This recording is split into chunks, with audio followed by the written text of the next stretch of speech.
الحمد لله والصلاة والسلام على رسول الله أما بعد. قال النبي صلى الله عليه وسلم: المؤمنون كرجل واحد إن اشتكى عينه اشتكى كله وإن اشتكى رأسه اشتكى كله. رواہ مسلم. نبی کریم صلی اللہ علیہ وسلم نے بیان فرمایا کہ تمام مومنین آپس میں ایک آدمی کی طریقے سے ہیں. اگر اس کی آنکھ تکلیف میں ہو تو اس کا پورا بدن تکلیف محسوس کرتا ہے. اگر اس کا سر دکھے تو اس کا پورا بدن دکھی ہو جاتا ہے.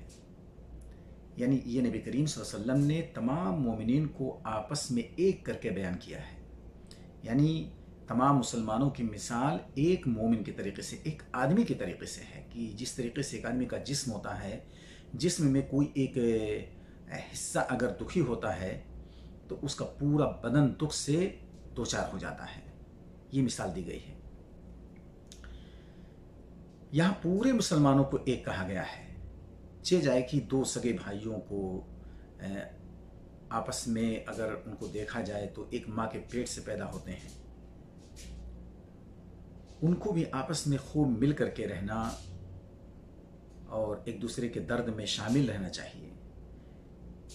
لیکن ایک چیز جو ان کے درمیان کبھی اختلاف کی شکل اختیار کر لیتی ہے، پھر وہ آپس میں اس طریقے سے رہتے ہیں، اس قدر دشمنی کو ہوا دیتے ہیں، بلکہ ایک دوسرے کی تکلیف پر اتنا خوش ہوتے ہیں بجائے اس کے کہ انہیں درد ہونا چاہیے. جیسے کہ مثال ایک عام مسلمانوں کو آپس میں ایک کر کے بتایا گیا ہے کہ اگر جسم کا کوئی حصہ دکھی ہوتا ہے تو وہ پورا بدن دکھی ہوتا ہے. اسی طریقے سے مسلمان اگر دکھ سے دوچار ہو تو دوسرے مسلمان کو محسوس کرنا چاہیے.